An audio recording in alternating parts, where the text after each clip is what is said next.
and it became easier, and then they became just like little fun things. Well, it's like anything else you do. You just do it enough, and eventually... Yeah, it got easier and easier. It was amazing.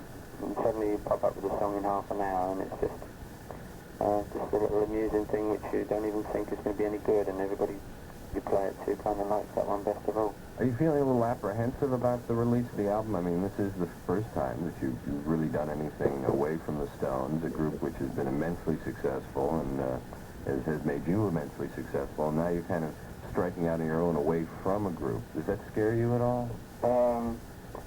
Not as making an album, because I had so much fun doing it, and it was done so quickly, and I was so excited when it finished, and it was such a relief to get out some different kind of music. Because the reason I did the album was to do things that I don't do in the Stones. That satisfies so much of my love of music in a certain style, and there was a lot of other things that I wanted to do which I can't get out through that, and so I did all those other things on this album, and that's why I didn't really want to use any of the Stones, so it was totally different, you know. It turned out, and it was so much fun doing it, and I had such a good time that immediately I wanted to do the next one, you know. I didn't have the time to do it. I have to wait until I get another couple of months free when everybody goes on holiday again. But the image of the Stones is always traveling, always partying and so on, but I understand you live a fairly quiet life and are pretty much a homebody. Am I right about that? Yeah. I've got a lot of other interests, you know. I'm not 100% the Stones in my life, you know, so... Do you have any other interests, I mean, outside of your music, do you have any other things you do to take care of your creative needs besides something associated with music?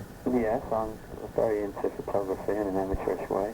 I never get time to do anything professionally or do projects or anything, but I do quite a lot of photography. Do you ever, when you go on tour, take pictures? Oh, yes, I got tons of that stuff. That'd make a great book in itself. I keep diaries of all the all the things that have happened to the Stones since about 61, and my own life, and press cuttings and things. I'm very interested in astronomy, archaeology. You're into astronomy? Yeah. When I was much younger, I was really into astronomy. I was going to be an astronomer at one time. Yeah. Yeah, I've got a telescope, and I can make out the rings of Saturn and things like that, and pick out the Andromeda Galaxy. If you know where to look for it. But, I always had that problem. You know, I'd look out there and I'd see something, but I had a lousy telescope. I think it has very rotten power.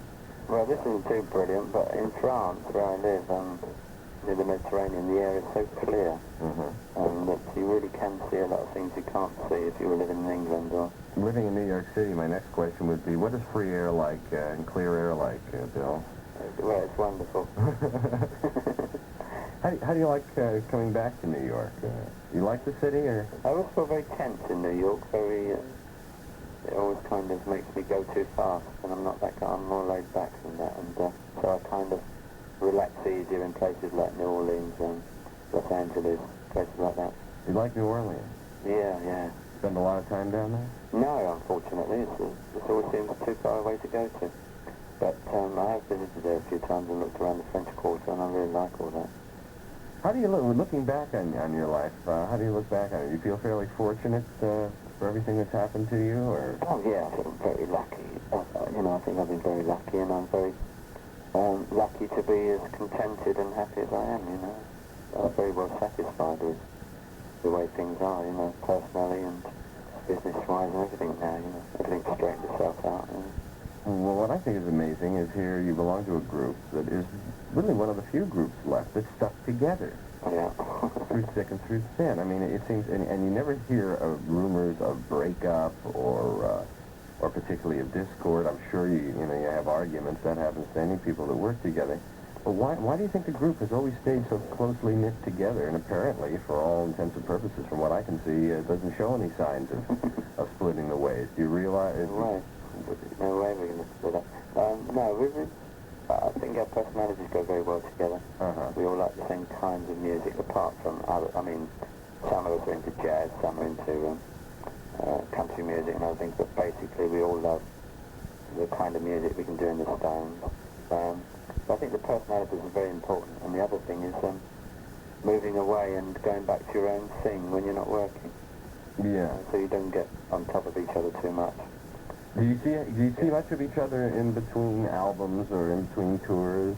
No, no. Well, I don't, and Charlie doesn't. But you make this occasional phone call, how are you, and all that sort of thing, and bump each other in London if you're visiting or whatever. But generally, you kind of go back to your own thing, your own family.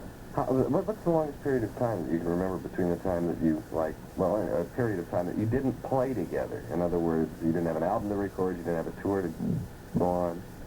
Oh, about 3 months, 4 months maybe. Do you find after a period of time like that it kind of feels a little strange when you get together, or does it just fall right back into place? It's like a family reunion again, you know? Like all the family coming around for the Christmas dinner, I think. When you finally sit down and record an album, I imagine you really sit down and get to work, but do you also have kind of a party atmosphere, too, about it, just to kind of lighten it up, or is it all business when it comes to that? It sometimes gets a bit too serious, I think.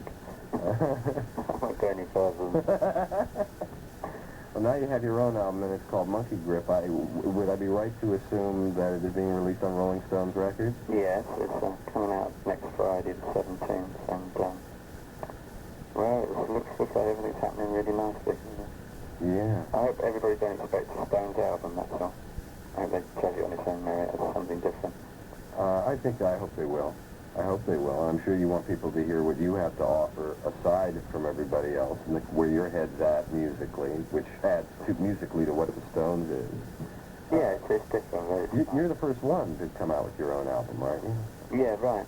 Are any of the other members of the group expected to release their own? Well, it's been talked about on and off, you know. The sort of said, I'm going to do it, I might do it, but nobody's actually gone and done it yet. Yeah. I was the first one that jumped in and did it, really. Well, Bill, I've been told in the past that you're a very nice, easy person to talk to and very laid back, and this little talk we've had here seems to prove that point. I thought you were going to say no. Otherwise. No, not at all. And we should mention the name of the album is Monkey Grip, and it is on Rolling Stones Records, and it'll be out next week, and I think we're getting a copy over here so we can play a cut right after this interview, but I'm not going to promise it because we're recording the interview in the afternoon, and it's going to be on tonight, so. Yeah. Bill, good talking to you. Well, thank you. And, my best to you and everybody associated with you. Yeah. Okay, bye, and thank you. Bye-bye. Bye. We don't have that record. It won't be released for a week, but we got this.